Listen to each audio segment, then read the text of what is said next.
Hello guys. Good morning all of you. आपका अपना YouTube channel Santosh Kumar ji के क्लास में फिर से एक बार स्वागत है। आज जो है हम इंडियन कॉन्स्टिट्यूशन भारतीय संविधान के स्रोत को लेकर बात करेंगे। समझ गए क्या? इंडियन कॉन्स्टिट्यूशन भारतीय संविधान के स्रोत को लेकर बात करेंगे। आपको बता दें कि हमारे देश में ऐसे ऐसे महान विद्वान थे, समझ गए, जो कि प्रत्येक देश जाके, ठीक है, देश विदेश जाते थे और भ्रमण करके, समझ गए, भ्रमण करके जाते थे और वहां के संविधान को पढ़ते थे, समझ गए। और कुछ फैक्ट जो ऐसे होते थे जो उनको अच्छा लगता था कि ये नहीं, ये फैक्ट जो है अच्छा है, हमारे भी हिंदुस्तान में, ये इंडियन कॉन्स्टिट्यूशन में ये फैक्ट होना चाहिए। तो उस फैक्ट को क्या करते थे, नोट करते थे, समझ गए।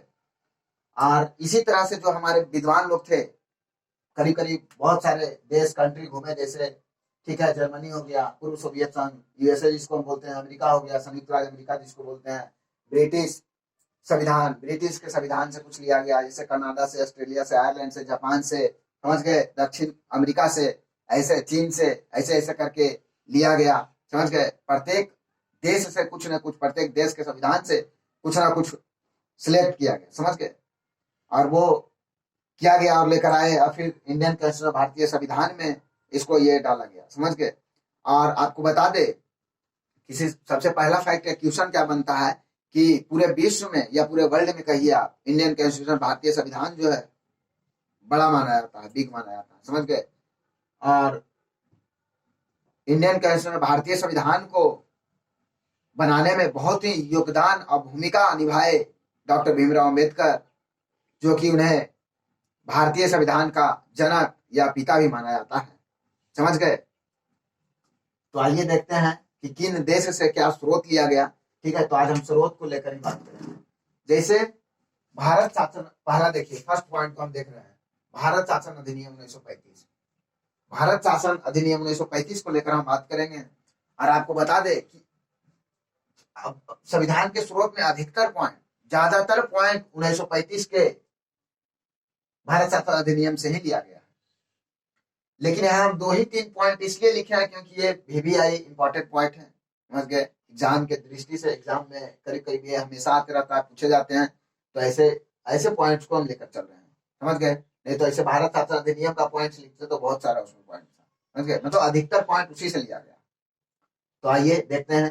तो सबसे पहले भारत शासन अधिनियम 1935 से क्या लिया गया, तो संघात्मक व्यवस्था लिया गया। क्या लिया गया? संघात्मक व्यवस्था लिया गया। इसके बाद न्यायपालिका की शक्ति लिया गया। क्या लिया गया? न्यायपालिका की शक्ति को लिया गया, ठीक है, न्यायपालिका की शक्ति को लिया गया। इसके बाद लोक सेवा आयोग को लिया गया। क्या लिया गया? लोक सेवा आयोग को लिया गया, ठीक है। ये किससे? भारत शासन अधिनियम 1935 से ये 3 पॉइंट को लिया गया, समझ गए। इसी तरह आगे बात करते हैं हम। तो जर्मनी से आपातकालीन उपबंध लिया गया। जर्मनी से क्या लिया गया? जर्मनी से आपातकालीन उपबंध को लिया गया। जर्मनी से आपातकालीन उपबंध को लिया गया, जिसको इमरजेंसी हम लोग कहते हैं। अपने देश में जैसे लगाया जाता है इमरजेंसी, ठीक है, किसी तरह का सैन्य विवाद या फिर जनता सैन्य के बीच टकराव हुआ तो इमरजेंसी लगाया जाता है ना, तो यही आपातकालीन, उसी को बोलते हैं हम लोग इमरजेंसी आपातकालीन। तो ये जर्मनी से लिया गया। आगे बढ़िए, पूर्व सोवियत संघ को लेकर बात करेंगे। नेक्स्ट पॉइंट हमारा क्या है? पूर्व सोवियत संघ। तो ये जो है मूल्य कर्तव्य, ठीक है, मूल्य कर्तव्य। पूर्व सोवियत संघ से क्या? मूल्य कर्तव्य को लिया गया, ठीक है, मूल्य कर्तव्य को लिया गया। इसी तरह अमेरिका, ठीक है, जिसको इंग्लिश में यूएसए भी बोलते हैं, संयुक्त राज्य अमेरिका या अमेरिका बोलिए। यहाँ से देखिए क्या क्या लिया गया अमेरिका से। तो पहले मौलिक अधिकार, जिसको एफ आर फंडामेंटल राइट्स बोलते हैं हम लोग। क्या बोलते हैं? एफ आर फंडामेंटल राइट्स बोलते हैं, ठीक है, मौलिक अधिकार, जिसको इंग्लिश में क्या? फंडामेंटल राइट्स, हिंदी में क्या? मौलिक अधिकार, ठीक है, मौलिक अधिकार। तो ये लिया गया। सर्वोच्च न्यायालय, सर्वोच्च न्यायालय लिया गया। सर्वोच्च न्यायालय यहीं से, अमेरिका से ही लिया गया। संविधान की सर्वोच्चता, ठीक है, संविधान की सर्वोच्चता यहीं से लिया गया है, अमेरिका से ही। राष्ट्रपति पे महाभियोग चलाया जाता है। आप लोग को पता होगा कि राष्ट्रपति पे, ठीक है, महाभियोग आर्टिकल 76, अनुच्छेद 76 के तहत राष्ट्रपति पे क्या? महाभियोग, 76 आर्टिकल, ठीक है, आर्टिकल आर्टिकल 76 के तहत राष्ट्रपति पे महाभियोग चलाया जाता है, वो भी यहीं से लिया गया, ठीक है। आगे बढ़िए। अब उपराष्ट्रपति का पद, आपको बता दे कि उपराष्ट्रपति का पद और राज्यसभा में पदेन सभापति होता है, वो भी कहाँ से, अमेरिका से ही लिया गया, अमेरिका से ही लिया गया, ठीक है, अमेरिका से ही लिया गया। आपको बता दे उपराष्ट्रपति का पद और राज्यसभा का पदेन सभापति दोनों एक ही होते हैं। जो उपराष्ट्रपति होते हैं वही राज्यसभा का पदेन सभापति होते हैं, ठीक है। बात समझ में आ गया यहाँ तक।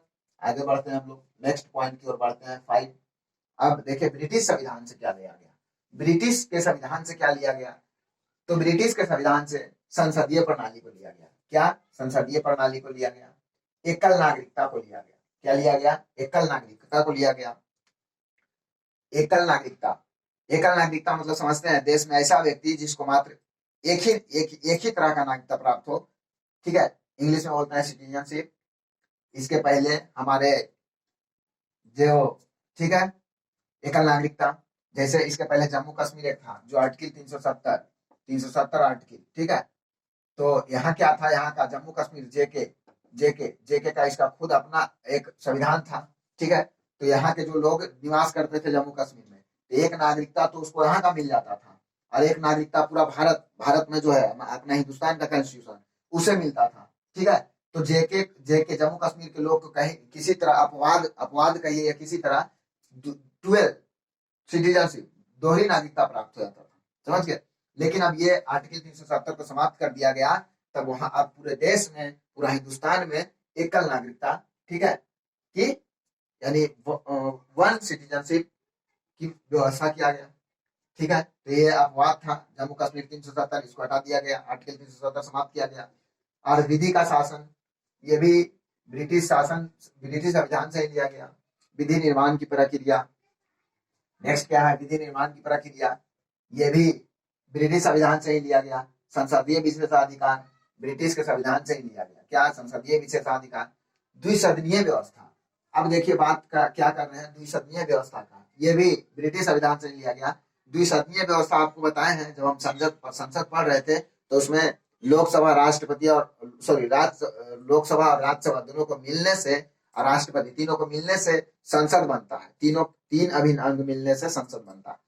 तो द्विसदनीय व्यवस्था यानी लोकसभा और राज्यसभा दोनों, ठीक है, तो उसी को तो द्विसदनीय व्यवस्था कहते हैं कि दो तरह का सदन में व्यवस्था किया गया है, ठीक है। आगे कनाडा को लेकर बात करेंगे। नेक्स्ट पॉइंट क्या है, कनाडा को लेकर बात करेंगे। अब देखिए सरकार की संघीय व्यवस्था कनाडा से लिया गया है। क्या, सरकार की संघीय व्यवस्था, देखिए सरकार की संघीय व्यवस्था कहाँ से, कनाडा से लिया गया है, ठीक है। केंद्र के पास कुछ ऐसी अवशिष्ट शक्तियां होता है, समझ गए, तो भी कनाडा से लिया गया है। केंद्र के पास अवशिष्ट शक्तियां कहाँ से लिया गया है, तो ये कनाडा से ही लिया गया है ये भी।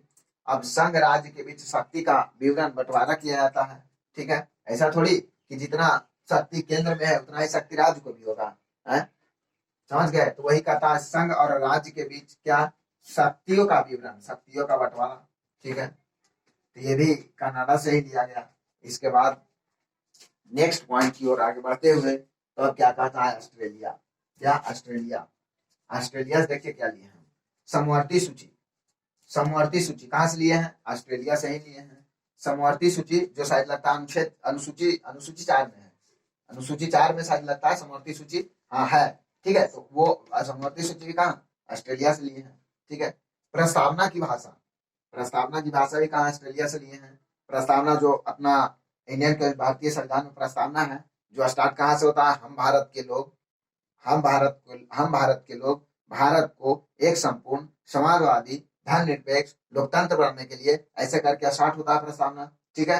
लेकिन स्टार्ट कहाँ से होता है, हम भारत के लोग से, ठीक है। प्रस्तावना कहाँ से स्टार्ट होता है, हम भारत के लोग